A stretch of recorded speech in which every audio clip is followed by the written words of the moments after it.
This is the Star News Brief. I'm Joeli Regi. President Uhuru Kenyatta's key development projects have been hit by an acute cash crunch that now threatens to stall their implementation. The crisis has also affected the operations of the 47 county governments that depend on the funding by the National Treasury to run nearly all their operations. A report on the status of cash releases for development and the counties give a grim picture of government's financial soundness that now threatens to stall government projects. The report from the Office of Controller of Budget, Margaret Nyakango, shows that the Treasury is yet to release 153.38 billion shillings to Government Department for Development. Get a copy of the Star by subscribing to our e-paper for only 10 shillings by dialing star 550 star 3#. Calls for unity and national dialogue dominated the national prayer breakfast as President Uhuru Kenyatta and his deputy William Ruto shared a podium for the first time in months.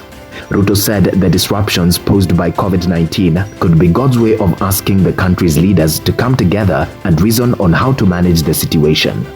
The utterances were a complete shift from the deputy president's earlier assertions that the only dialogue that can be held in the country is at the ballot during the 2022 vote.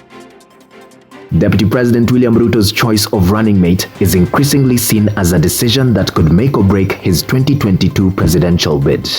In the recent weeks, activities have intensified in hustler zones as politicians seek to impress the deputy president with their ability to help him succeed President Uhuru Kenyatta in the August 2022 general election.